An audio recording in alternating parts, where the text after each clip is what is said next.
जय श्री कृष्णा। राधे राधे। आप सभी का दिन शुभ और मंगलमय हो और भगवान गणपति जी की कृपा आप पर सदा बनी रहे।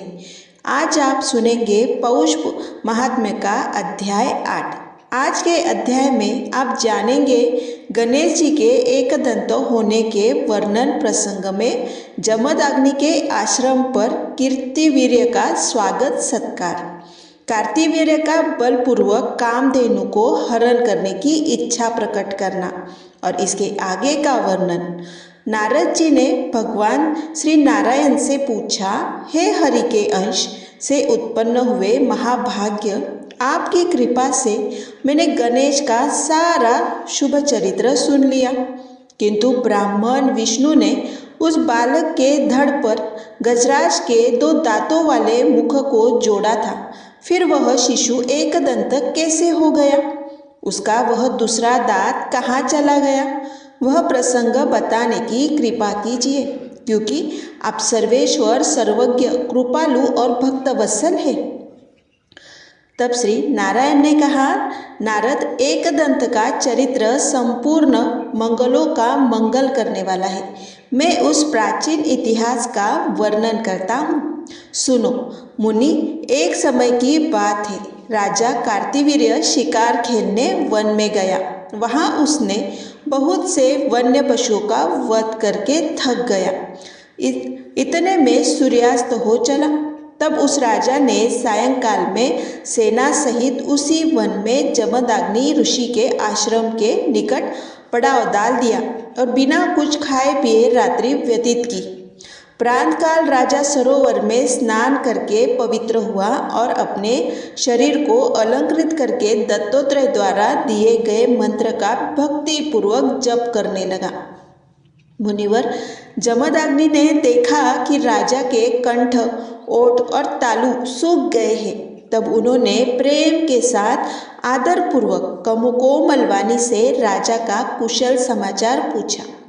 फिर राजा ने बड़ी उतावली से साथ सूर्य के समान तेजस्वी मुनि को प्रणाम किया और मुनि के चरणों में पड़े हुए राजा को स्नेहपूर्वक शुभ आशीर्वाद दिया।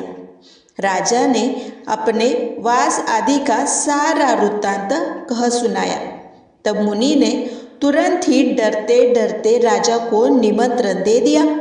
इसके बाद मुनि श्रेष्ठ जमदग्नि हर्षपूर्वक अपने आश्रम को लौट आए और वहाँ उन्होंने लक्ष्मी सदृश माता कामधेनु से सारा वृत्तांत कह सुनाया। तब कामधेनु भयभूत हुए मुनि से बोली, मुनि, मेरे रहते आपको भय कैसा? आप तो मेरे द्वारा सारे जगत को भोजन कराने में समर्थ है। फिर राजा की क्या बात है? आप राजाओं के भोजन योग्य त्रिलोकी में दुर्लभ जिन जिन पदार्थों की याचना करेंगे वह सब मैं आपको प्रदान करूंगी। इसके बाद कामधेनु ने अनेक प्रकार के भोजन करने योग्य सोने और चांदी के बर्तन, असंख्य भोजन बनाने के पात्र और बहुत से स्वादिष्ट पदार्थों से परिपूर्ण बर्तन मुनि को दिए। फिर नाना प्रकार के स्वादिष्ट और पके हुए कटहल, आम, नारियल और बेल के फल प्रदान किए गए। नारद, स्वादिष्ट लड्डुओं की तो असंख्य ढेरियां लग गई। जौ और गेहूं के आटे की बनी हुई परियां और भांति भांति के पकवानों का पर्वत तथा उत्तम उत्तम अन्नों का ढेर लग गया। दूध, दही और घी की नदियाँ बहने लगी। शक्कर का ढेर तथा मोदकों का पहाड़ लग गया। उत्तम धान के चूड़ों का पर्वत का ढेर लग गया। फिर कौतूहलवश राजा ने योग्य परिपूर्णतया कर्पूर आदि से सुवासित तांबूल और सुंदर वस्त्र आभूषण प्रदान किया। इस प्रकार सामग्री से संपन्न होकर मुनि ने खेल ही खेल में सेना सहित राजा को मनोहर पदार्थ देकर भोजन कराया। तब जो जो वस्तुएं परम दुर्लभ थी उन्हें भरी भूरी देख कर राजाधिराज कार्तिवीर्य को महान विस्मय हुआ। फिर उन बर्तनों को देखकर वह कहने लगा, तब राजा ने कहा, सचिव जरा पता तो लगाओ कि ये दुर्लभ पदार्थ ऐसा कहाँ से आ गए। ये मेरे लिए भी असाध्य है और बहुतों का तो मैंने नाम भी नहीं सुना। मंत्री बोला, महाराज मैंने मुनि के आश्रम में सब कुछ देख लिया। सुनिए, वहाँ तो अग्निकुंड, समिधा, कुश, पुष्प, कृष्ण मृगचर्म, श्रुवा, श्रुक, शिष्य समुदाय और अग्नि के तेज के आधार पर पकने वाले अन्न आदि ही है। यह संपूर्ण संपत्तियों से रहित है। वहाँ मैंने यह भी देखा है कि सभी लोग जटाधारी है और वृक्षों की छाल ही उनका वस्त्र है। परंतु आश्रम के एक भाग में मैंने एक मनोहर कपिला गो को देखा। उसके अंग बड़े बड़े सुंदर है, चांदनी सी उसकी कांति है और लाल कमल के समान उसके नेत्र है। पूर्णिमा की चंद्रमासी कांतिमती वह गो वहाँ तेज से उद्दीप्त हो रही थी। वही साक्षात लक्ष्मी की तरह संपूर्ण संपत्तियों और गुणों की आधार है। तो मुनि ने कहा, पर वह दुर्बुद्धि राजा मुनि से उस गो की याचना के लिए उद्यत हो गया, क्योंकि वह उस समय सर्वथा कालपाश से बंधा हुआ था। भला पुण्य अथवा उत्तम बुद्धि का क्या कर सकती है, क्योंकि होनहार सब तरह से बलवान होते हैं। इसी कारण पुण्यवान एवं बुद्धिमान होकर भी राजेंद्र कार्तिवीर्य देववश ब्राह्मण से याचना करना चाहता है। पुण्य से भारतवर्ष में पुण्य रूप कर्म और पाप से भयंकर पाप रूप कर्म प्रकट होता है। पुण्य रूप कर्म से स्वर्ग का भोग करके मनुष्य पुण्य स्थल में जन्म लेता है और पाप कर्म से नरक का भोग करने के बाद प्राणियों के नीच योनियों में उत्पत्ति होती है। नारद कर्म के वर्तमान रहते प्राणियों का उद्धार नहीं होता, इसीलिए संत लोग निरंतर कर्म का क्षय ही करते रहते हैं। वही विद्या, वही तप, वही ज्ञान, वही गुरु, वही भाई बंधु, वही माता, वही पिता और वही पुत्र सार्थक है, जो कर्म क्षय में सहायता करता है। प्राणियों में कर्मों का शुभ अशुभ भोग दारुण योग के समान है, जिसे भक्ति रूप वैद्य श्री कृष्ण भक्ति रूपी रसायन के द्वारा नष्ट करते हैं। जगत को धारण पोषण करने वाली बुद्धि दमनी माया प्रत्येक जन्म में सेवा किए जाने पर संतुष्ट होकर भक्ति को वह भक्ति प्रदान करती है। इसके बाद माया से विमुक्त हुए राजा कार्तिवीर्य ने यज्ञ पूर्वक मुनि को अपने पास बुलाया और हर्ष के साथ अंजलि बांधकर भक्ति पूर्वक उनसे विनय पूर्व वचन कहा। राजा बोला, भक्तों पर अनुग्रह करने के लिए उद्यत रहने वाले भक्त आप तो कल्पतरु के समान हैं। अतः मुझ भक्त को कामना पूर्ण करने वाली इस कामधेनु को भिक्षा रूप में प्रदान कीजिए। तपोधन, आप जैसी दाताओं के लिए भारत में कोई वस्तु अदेय नहीं है। मैंने सुना है कि पूर्व काल में दधीची ने देवताओं को अपनी हड्डियां दे डाली थी। तपोराशि, आप तो भारतवर्ष के में लीला पूर्वक भृगु मात्र से समूह की समूह कामधेनु की सृष्टि करने में समर्थ है। मुनि ने कहा, राजन आश्चर्य है, तुम तो उल्टी बात कह रहे हो। अरे मूर्ख एवं छली नरेश, मैं ब्राह्मण होकर क्षत्रियों को दान कैसे दूंगा। इस कामधेनु को परमात्मा श्री कृष्ण ने गोलोक में यज्ञ के अवसर पर ब्रह्मा को दिया था। अहो, प्राणों से भी बढ़कर प्यारी यह गो देने योग्य नहीं है। भूमिपाल फिर ब्रह्मा ने इसे अपनी प्रिय पुत्री भृगु को दिया और भृगु ने मुझे दिया।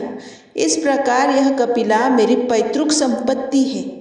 यह कामधेनु गोलोक में उत्पन्न हुई है, अतः त्रिलोकी में दुर्लभ है। तब भला मैं लीला पूर्वक ऐसी कपिला की सृष्टि करने में कैसे समर्थ हो सकता हूँ। न तो मैं दधीची हूँ और न तुम्हारी सहायता से बुद्धिमान हुआ हूँ। मैं अतिथि को छोड़कर शेष सबको क्षण मात्र में भस्म करने की शक्ति रखता हूँ। अतः अपने घर जाओ और स्त्री पुत्रों को देखो। मुनि के इस वचन को सुनकर राजा को क्रोध आ गया। तब वह मुनि को नमस्कार करके सेना के मध्य में चला गया। उस समय भाग्य ने उसे बाधित कर दिया था, अतः क्रोध के कारण उसके ओठ फड़क रहे थे। उसने सेना के निकट जाकर बलपूर्वक गो को लाने के लिए नौकरों को भेजा। इधर शोक के कारण जिनका विवेक नष्ट हो गया था, वे मुनिवर जमदग्नि कपिला के सन्निकट जाकर रोने लगे और उन्होंने सारा वृत्तांत कह सुनाया। तब भक्तों पर अनुग्रह करने के लिए उद्यत रहने वाली वह गो, जो साक्षात लक्ष्मी स्वरूपा थी, ब्राह्मण को रोते देखकर बोली। सुरभि ने कहा, मुनि, जो निरंतर अपनी वस्तुओं का शासक, पालक और दाता है, चाहे वह इंद्र हो अथवा दधीचि, वही अपनी वस्तु का दान कर सकता है। तपोधन, यदि आप स्वेच्छा से मुझे राजा को देंगे, तभी मैं स्वेच्छा से अथवा आपकी आज्ञा से उसके साथ जाऊंगी। यदि आप नहीं देंगे तो मैं आपके घर से नहीं जाऊंगी। आप मेरे द्वारा दी गई सेना के सहारे राजा को भगा दीजिए। सर्वज्ञ माया से विमुक्त चित्त होकर आप क्यों रो रहे हैं? अरे, यह संयोग वियोग का कालकृत है, आत्मकृत नहीं। आप मेरे कौन हैं और मैं आपकी कौन हूँ, यह संबंध तो काल द्वारा नियोजित है। जब तक यह संबंध है तभी तक आप मेरे हैं। मन जब तक जिस वस्तु को केवल अपना मानता है और उस पर अपना अधिकार समझता है, तभी तक उसकी योग से दुख होता है। इतना कहकर कामधेनु ने सूर्य के समान कांतिमान नाना प्रकार के शस्त्र, अस्त्र और सेनाएं उत्पन्न की। उस कपिला के मुख आदि अंगों से करोड़ों करोड़ों खड्गधारी, शूलधारी, धनुर्धारी, दंड और शक्ति तथा गदाधारी शूरवीर निकल आए। करोड़ों वीर, राजकुमार और म्लेच्छ निकले। इस प्रकार कपिला ने मुनि को सेनाएं देकर उन्हें समर्थ कर दिया और कहा, ये सेनाएं युद्ध करेगी, आप वहाँ मत जाइए। उस सामग्री से संपन्न होने के कारण मुनि को महान हर्ष प्राप्त हुआ। इधर राजा द्वारा भेजे गए भृत्यों ने लौटकर राजा को सारा वृत्तांत बताया।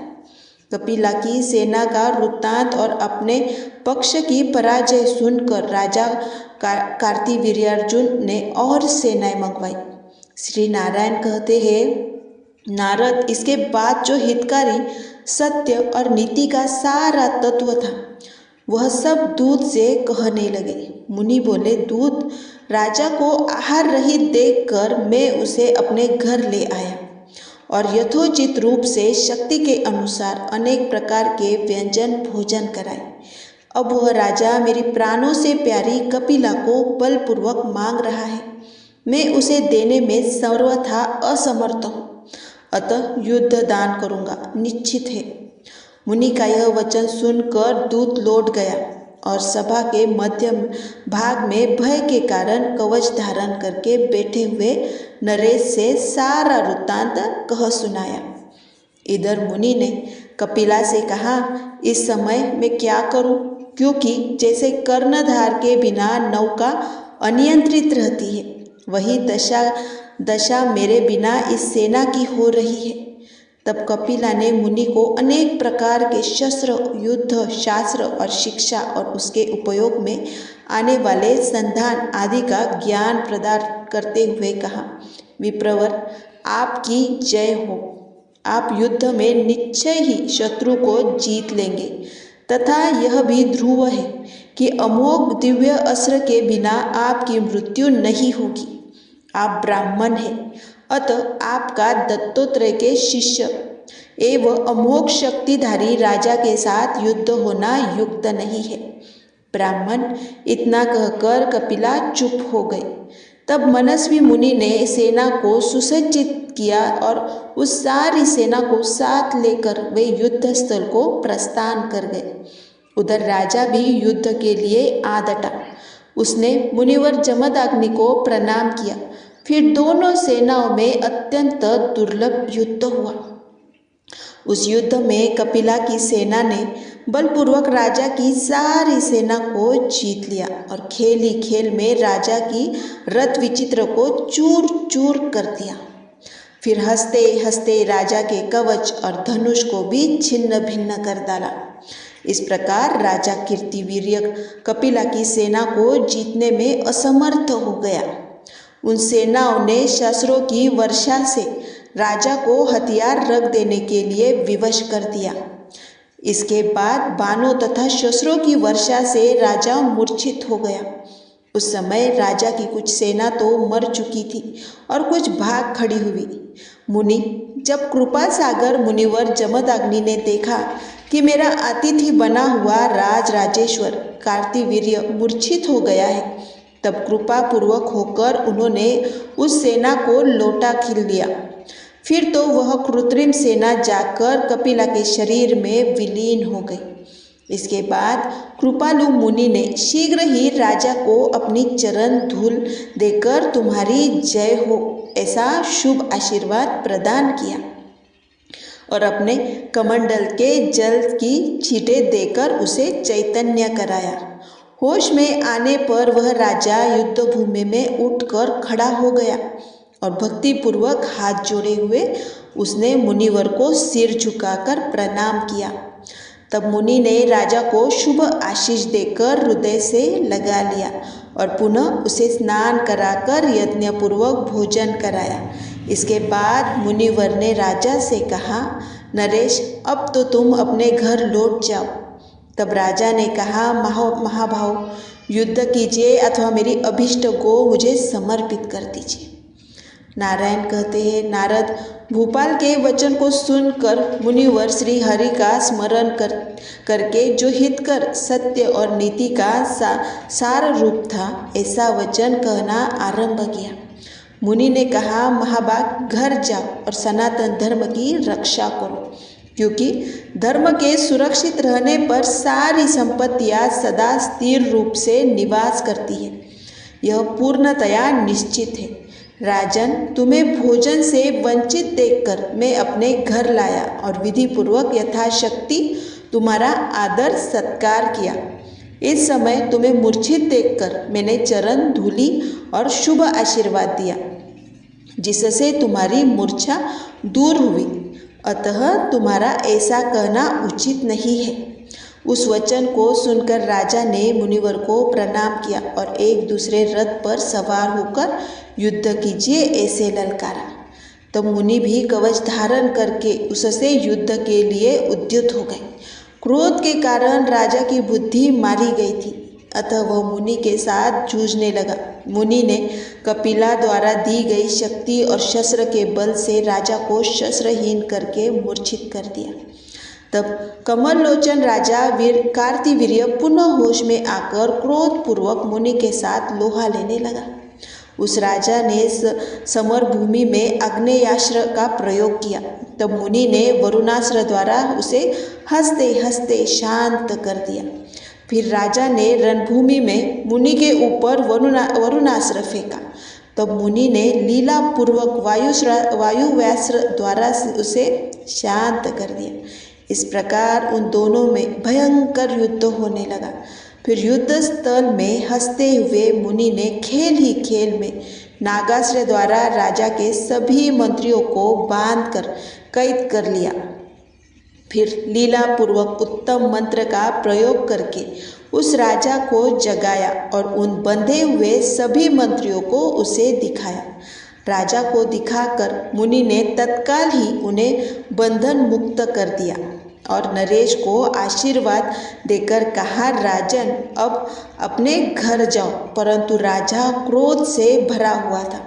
उसने उठाकर त्रिशूल उठा लिया और यत्नपूर्वक उसे मुनिवर जमदग्नि पर चला दिया। तब मुनि ने उस पर शक्ति से प्रहार किया इसी बीच उस युद्ध स्थल में ब्रह्मा ने आकर उत्तम नीति द्वारा उन दोनों में परस्पर प्रेम स्थापित कर दिया। तब मुनि ने संतुष्ट होकर रण क्षेत्र में ब्रह्मा के चरणों में प्रणिपात किया और राजा ब्रह्मा तथा मुनि को नमस्कार करके अपने घर को चला गया। फिर मुनि और ब्रह्मा अपने अपने भवन को चले गए। इस प्रकार इसका वर्णन तो कर दिया, अब तुमसे कुछ और कहूँगा, इसका भी वर्णन सुनना। इसके बाद जो कुछ भी नारायण भगवान ने नारद जी से कहा था उसका वर्णन आप अगले अध्याय में सुनिए। अब आप सुनिए श्रीमद् भगवत गीता का अध्याय 8। भगवान शिव कहते हैं, देवी अब 8वें अध्याय का महात्म्य सुनो। उसके सुनने से तुम्हें बड़ी प्रसन्नता होगी। लक्ष्मी जी के पूछने पर भगवान विष्णु ने उन्हें इस प्रकार 8वें अध्याय का महात्म्य बताया था। दक्षिण देश में अमरकंटकपुर नामक एक प्रसिद्ध नगर है। वहाँ भाव शर्मा नामक एक ब्राह्मण रहता था, जिसने वैश्या को पत्नी बनाकर रखा था। वह मांस खाता, मदिरा पीता, श्रेष्ठ पुरुषों का धन चुराता, पराई स्त्री से व्यभिचार करता और शिकार खेलने में दिलचस्पी रखता था। वह बड़े भयानक स्वभाव का था और मन में बड़े बड़े हौसले रखता था। एक दिन मदिरा पीने वालों का समाज जुटा था। उसमें भाव शर्मा ने भरपेट ताड़ी पीकर खूब गले तक उसे चढ़ाया। अतः अजीर्ण से अत्यंत पीड़ित होकर वह पापात्मा कालवश मर गया और बहुत बड़ा ताड़ का वृक्ष हुआ। उसकी घनी और ठंडी छाया का आश्रय लेकर ब्रह्म राक्षस भाव को प्राप्त हुआ।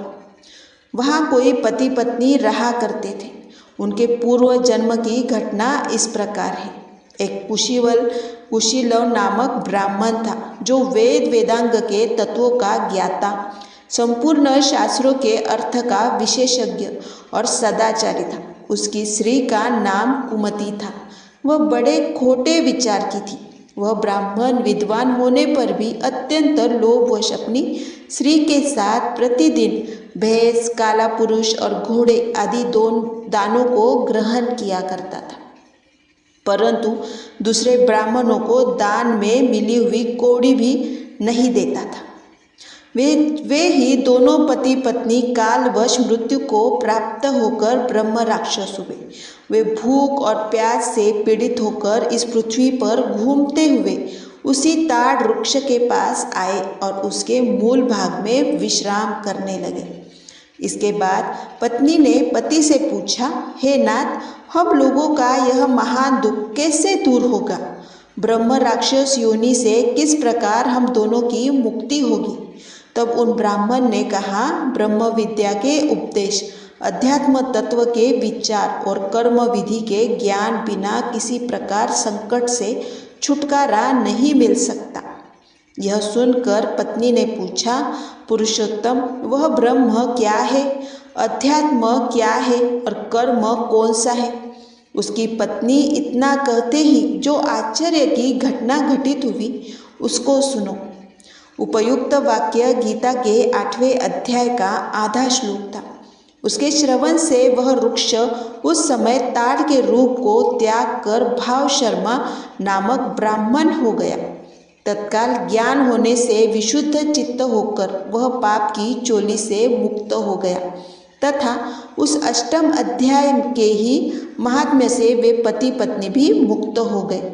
उनके मुख से देवता ही 8वें अध्याय का आधा श्लोक निकल पड़ा था। इसके बाद आकाश से एक दिव्य विमान आया और वे दोनों पति पत्नी उस विमान पर आरूढ़ होकर स्वर्गलोक को चले गए। वहाँ का यह सारा वृत्तांत अत्यंत आश्चर्यजनक था। उसके बाद उस बुद्धिमान ब्राह्मण भाव शर्मा ने आदरपूर्वक उस आधे श्लोक को लिखा और देव जनार्दन की आराधना करने की इच्छा से वह मुक्तदायिनी काशीपुरी में चला गया। वहाँ उस उदार बुद्धि वाले ब्राह्मण ने भारी तपस्या आरंभ की। उसी समय क्षीर सागर की कन्या भगवती लक्ष्मी ने हाथ जोड़कर देवताओं के भी देवता जगतपति जनार्दन से पूछा, हे नाथ, आपसे ऐसा नींद त्याग कर खड़े क्यों हो गए? श्री भगवान कहने लगे, देवी, काशीपुरी में भागीरथी के तट पर बुद्धिमान ब्राह्मण भाव शर्मा मेरे भक्ति रस से परिपूर्ण होकर अत्यंत कठोर तपस्या कर रहा है। वह अपनी इंद्रियों को वश में करके गीता के 8वें अध्याय के आधे श्लोक का जप करता है। मैं उसकी तपस्या से बहुत संतुष्ट हूँ। बहुत देर से उसकी तपस्या के अनुरूप फल का विचार कर रहा था। प्रिय, इस समय वह फल देने को मैं तैयार हूँ। पार्वती जी ने पूछा, भगवान श्री हरि सदा प्रसन्न होने पर भी जिसके लिए चिंतित हो उठते थे, उस भगवत भाव शर्मा ने कौन सा फल प्राप्त किया?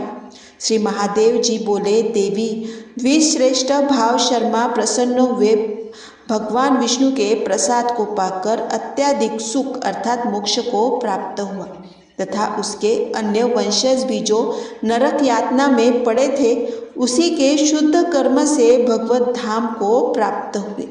पार्वती, यह 8वें अध्याय का महात्म्य थोड़े में ही मैंने तुम्हें बताया है। इस पर सदा विचार करना चाहिए। अब सुनिए श्रीमद् भगवत गीता का अध्याय 8। अर्जुन ने भगवान श्री कृष्ण से कहा, हे भगवान, हे पुरुषोत्तम, ब्रह्म क्या है? अध्यात्म क्या है? कर्म क्या है?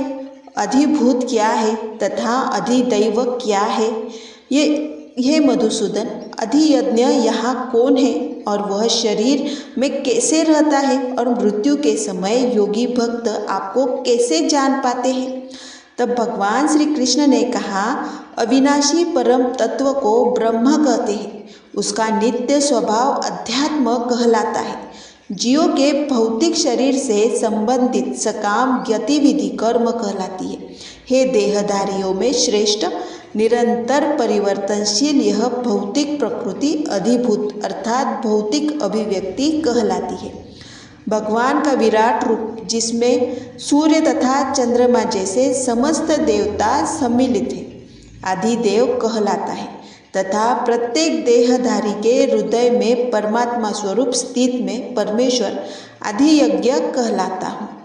और जीवन के अंत में जो केवल मेरा स्मरण करते हुए शरीर का त्याग करता है, वह तुरंत मेरे स्वभाव को प्राप्त करता है। इसमें रंच मात्रा भी संदेह नहीं है। हे कुंती पुत्र, शरीर त्याग के समय मनुष्य जिस जिस भाव का स्मरण करता है, वह उस भाव को निश्चित रूप से प्राप्त होता है। अतः हे अर्जुन, तुम्हें सदैव मेरे कृष्ण रूप में चिंतन करना चाहिए और साथ ही युद्ध करने के कर्तव्य को भी पूरा करना चाहिए। अपने कर्मों को मुझे समर्पित करके तथा अपने मन एवं बुद्धि को मुझ में स्थिर करके तुम निश्चित रूप से मुझे प्राप्त कर सकोगे। हे पार्थ, जो व्यक्ति मेरा स्मरण करने में अपना मन निरंतर लगाए रखकर अविचल भाव से भगवान के रूप में मेरा ध्यान करता है, वह मुझको अवश्य ही प्राप्त होता है। मनुष्य को चाहिए कि परम पुरुष का ध्यान सर्वज्ञ, पुरातन, नियंता, सूक्ष्म से भी सूक्ष्म, प्रत्येक के पालन करता और समस्त भौतिक बुद्धि से परे, अचित्य तथा नित्य पुरुष के रूप में करे। वे सूर्य की भांति तेजवान है और इस भौतिक प्रकृति से परे दिव्य रूप है। मृत्यु के समय जो व्यक्ति अपने प्राणों को बाहों के मध्य स्थिर कर लेता है और योग शक्ति के द्वारा अविचलित मन से पूर्ण भक्ति के साथ परमेश्वर के स्मरण में अपने को लगाता है, वह निश्चित रूप से भगवान को प्राप्त होता है। जो वेदों के ज्ञाता है, जो ओंकार का उच्चारण करते हैं और जो संन्यास आश्रम के बड़े बड़े मुनि हैं, वे ब्रह्म में प्रवेश करते हैं। ऐसी सिद्धि की इच्छा करने वाले ब्रह्मचर्य व्रत का अभ्यास करते हैं। अब मैं तुम्हें वह विधि बताऊंगा जिससे कोई भी व्यक्ति मुक्ति लाभ कर सकता है। समस्त इंद्रिया क्रियाओं से विरक्त हो योग की स्थिति अर्थात योग धारण कहा जाता है। इंद्रियों के समस्त द्वारों को बंद करके तथा मन को हृदय में और प्राण वायु को सिर पर केंद्रित करके मनुष्य अपने को योग में स्थापित करता है। इस योगाभ्यास में स्थित होकर तथा अक्षरों के परम संयोग यानी ओमकार का उच्चारण करते हुए यदि कोई भगवान का चिंतन करता है, अपने शरीर का त्याग करता है, तो वह निश्चित रूप से आध्यात्मिक लोगों को जाता है। हे अर्जुन, जो अनन्य भाव से निरंतर मेरा स्मरण करता है, उसके लिए मैं सुलभ हूँ, क्योंकि वह मेरी भक्ति में प्रवृत्त रहता है। मुझे प्राप्त करके महापुरुष जो भक्ति योगी है, कभी भी दुखों से पूर्ण इस अनित्य जगत में नहीं लौटते, क्योंकि उन्हें परम सिद्धि प्राप्त हो चुकी होती है। इस जगत में सर्वोच्च लोक से लेकर नीचे तक सारे दुखों के घर है यहाँ, जहाँ जन्म तथा मरण का चक्कर लगा रहता है। किंतु हे कुंती पुत्र, जो मेरे धाम को प्राप्त कर लेता है, वह फिर कभी जन्म नहीं लेता। मानवीय गणना के अनुसार 1000 युग मिलकर ब्रह्मा का एक दिन बनता है, और इतनी ही बड़ी ब्रह्मा की रात्रि भी होती है। ब्रह्मा के दिन के शुभारंभ में सारे जीव अव्यक्त अवस्था से व्यक्त होते हैं, और फिर जब रात्रि आती है तो वे पुनः अव्यक्त में विलीन हो जाते हैं। बार बार वह दिन आता है और प्राणियों का यह समूह सक्रिय होता है। फिर रात्रि हो जाती है, वे असहाय रूप से भंग हो जाते हैं, जिसे वेदांती अक्षर और अविनाशी बताते हैं, जो परम गंतव्य है, जिसे प्राप्त कर लेने पर कोई वापस नहीं आता, वही मेरा परम धाम है। भगवान जो सबसे महान है, अनन्य भक्ति द्वारा ही प्राप्त किए जा सकते हैं। यद्यपि वे अपने धाम में विराजमान हैं, तो भी वे सर्वव्यापी है और उनके सब कुछ स्थित है। हे भरत श्रेष्ठ, अब मैं उन विभिन्न कालों को बताऊंगा जिनमें इस संसार से प्रयाण करने के बाद योगी पुनः आता है अथवा नहीं आता। जो परब्रह्म के ज्ञाता है, वे अग्नि ज्योति दिन शुक्ल पक्ष में या सब जब सूर्य उत्तरायण में रहता है, उन 6 मासों में इस संसार से शरीर त्याग करते हैं, उस परब्रह्म को प्राप्त करते हैं। जो योगी धुएं रात्रि कृष्ण पक्ष में या सूर्य की दक्षिणायन रहने के 6 महीनों में दिवंगत होता है, वह चंद्रलोक को जाता है, किंतु वहाँ से पुनः पृथ्वी पर चला आता है। वैदिक मत अनुसार इस संसार से प्रयाण करने के 2 मार्ग हैं, एक प्रकाश तथा दूसरा अंधकार का। जब मनुष्य प्रकाश के मार्ग से जाता है तो वापस नहीं आता, किंतु अंधकार के मार्ग से जाने वाला पुनः लौट कर आता है। हे अर्जुन, यद्यपि भक्तिगण इन दोनों मार्गों को जानते हैं, किंतु वे मोहग्रस्त नहीं होते। अतः तुम भक्ति में सदैव स्थिर रहो। जो व्यक्ति भक्ति मार्ग स्वीकार करता है, वह वेद अध्ययन, तपस्या, ज्ञान, दान, यज्ञ तथा सकार कर्म करने से प्राप्त होने वाले फलों से वंचित नहीं होता। वह मात्र भक्ति संपन्न करके इन समस्त फलों की प्राप्ति करता है और अंत में परम नित्य धाम को प्राप्त हो जाता है। सर्वव्यापी है, उनमें सब कुछ स्थिर है। हे भरत श्रेष्ठ, अब मैं उन विभिन्न कालों को बताऊंगा जिनमें इस संसार से प्रयाण करने के बाद योगी पुनः आता है अथवा नहीं आता। जो परब्रह्म के ज्ञाता है, वे अग्निदेव के प्रभाव में प्रकाश दिन के शुभ क्षण में शुक्ल पक्ष में या जब सूर्य उत्तरायण में रहता है, उन 6 मासों में इस संसार से शरीर त्याग करने उस परब्रह्म को प्राप्त करते हैं। जो योगी धुएं रात्रि कृष्ण पक्ष में या सूर्य के दक्षिणायन रहने के 6 महीनों में दिवंगत होता है, वह चंद्रलोक को जाता है, किंतु वहाँ से पुनः पृथ्वी पर चला आता है। वैदिक मत अनुसार इस संसार से प्रयाण करने के 2 मार्ग हैं, एक प्रकाश का तथा दूसरा अंधकार का।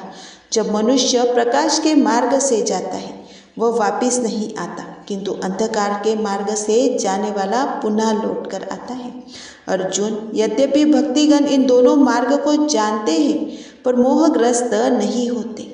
अंत तुम भक्ति में सदैव स्थिर रहो। जो व्यक्ति भक्ति मार्ग स्वीकार करता है वह वेद अध्ययन, तपस्या, ध्यान, दर्शन तथा सकाम करने से प्राप्त होने वाले फलों से वंचित नहीं होता। वह मात्र भक्ति संपन्न करके इन समस्त फलों की प्राप्ति करता है और अंत में परम नित्य धाम को प्राप्त होता है। हरे कृष्णा। श्री भगवद गीता का 8वां अध्याय यहीं पर संपूर्ण होता है। प्रिय श्रोताओं, आइए अब गजेंद्र मोक्ष स्तोत्र का पाठ करते हैं। इस माह में गजेंद्र मोक्ष स्तोत्र पढ़ने मात्र से जहाँ सभी प्रकार के ऋण कर्ज से मुक्ति मिलती है, वही दसों दिशाओं से शुभ फल दिलाने में भी सक्षम है।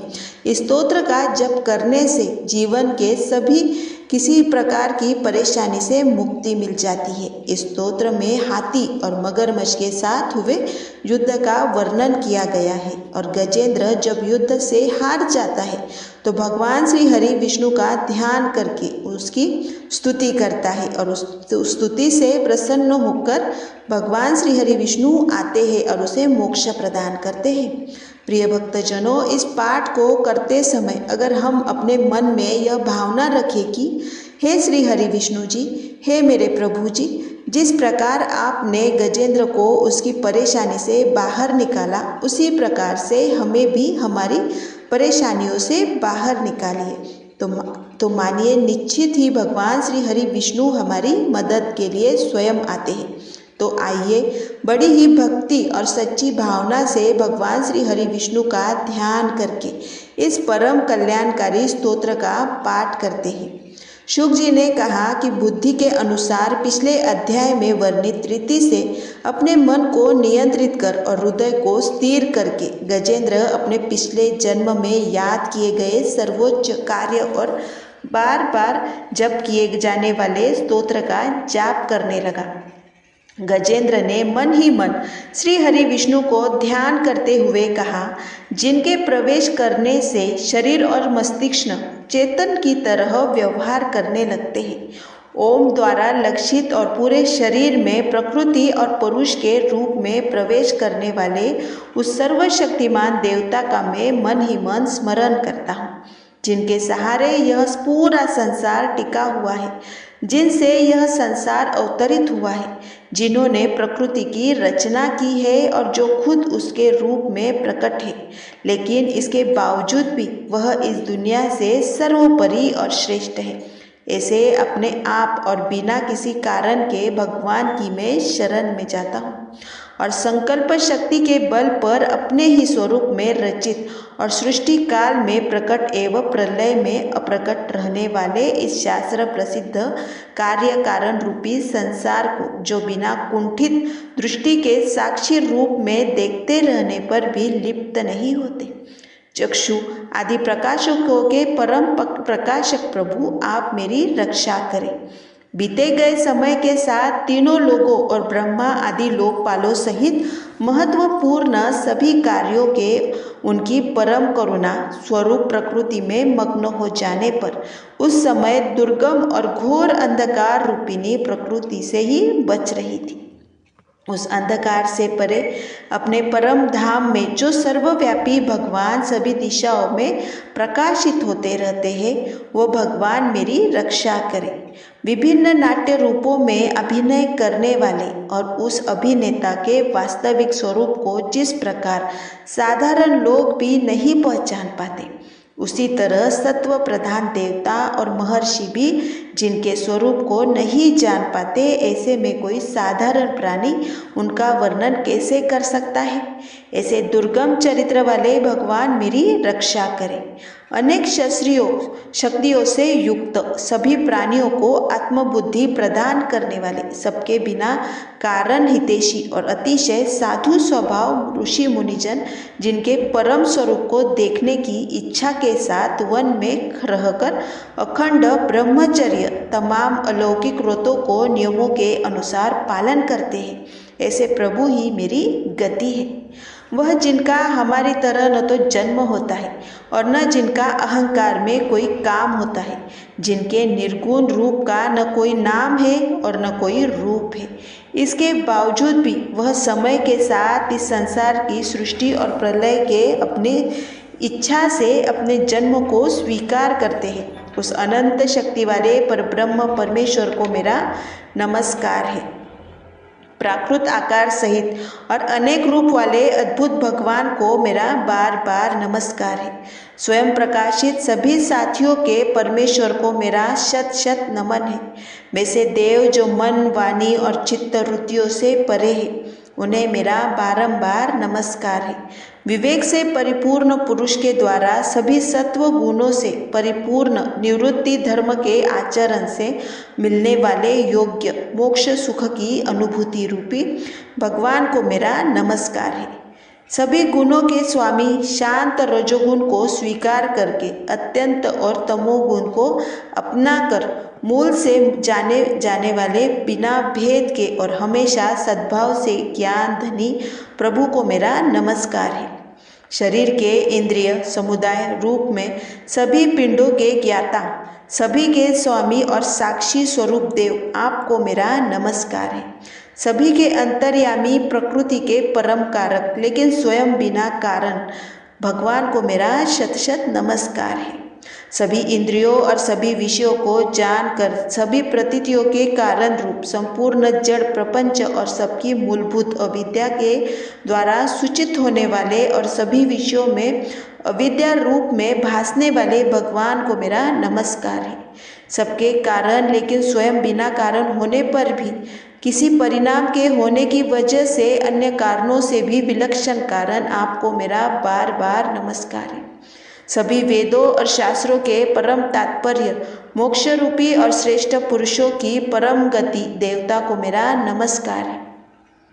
वह जो त्रिगुण रूपों में छिपी हुई ज्ञान रूपी अग्नि है, वैसे गुणों में हलचल होने पर जिनके मन मस्तिष्क में संसार को रचने की वृत्ति उत्पन्न हो उठती है, जो आत्म तत्व की भावना के द्वारा विधि निषेध रूप शास्त्र से भी ऊपर उठे हैं, जो महाज्ञानी महात्माओं से स्वयं प्रकाशित हो रहे हैं, ऐसे भगवान को मेरा नमस्कार है। मेरे जैसे शरणागत पशु के समान जीवों की अविद्या रूप फांसी को पूर्ण रूप से काट देने वाले परम दयालु और दया दिखाने में कभी आलस नहीं करने वाले भगवान को मेरा नमस्कार है।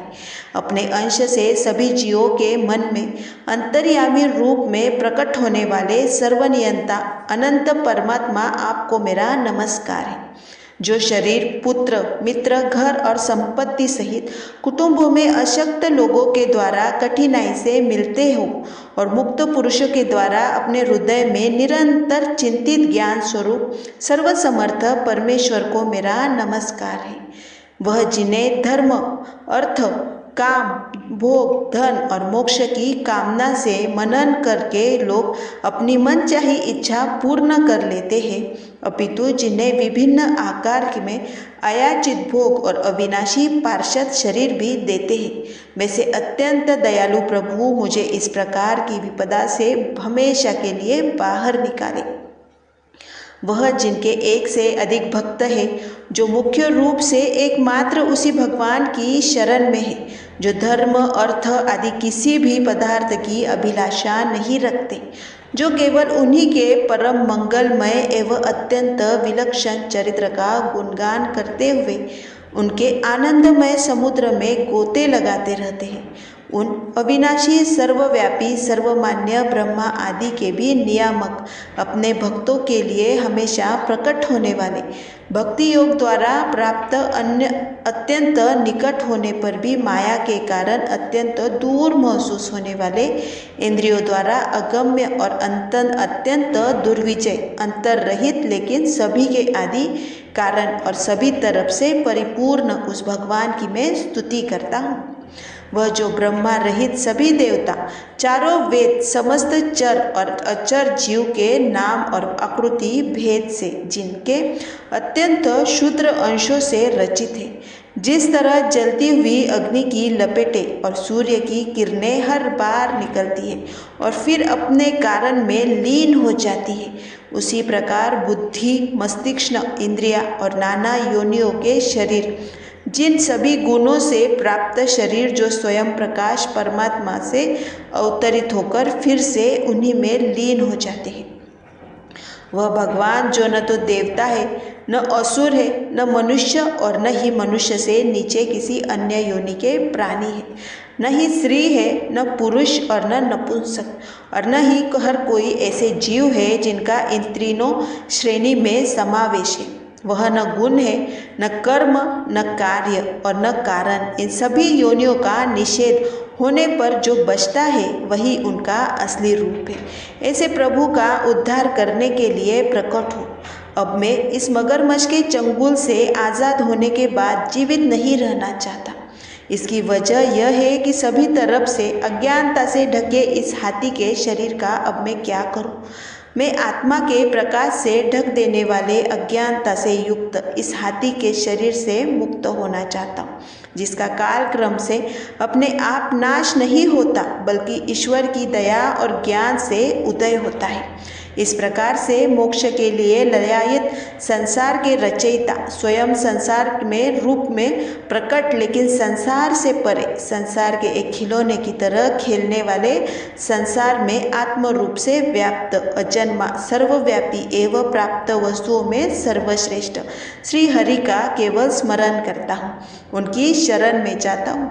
वह जिन्होंने भगवत शक्ति रूपी योग के द्वारा कर्मों को जला डाला है, जिन्हें समस्त योगी ऋषि अपने योग के द्वारा अपनी शुद्ध हृदय में प्रकट देखते हैं, उन योगेश्वर भगवान को मेरा नमस्कार है।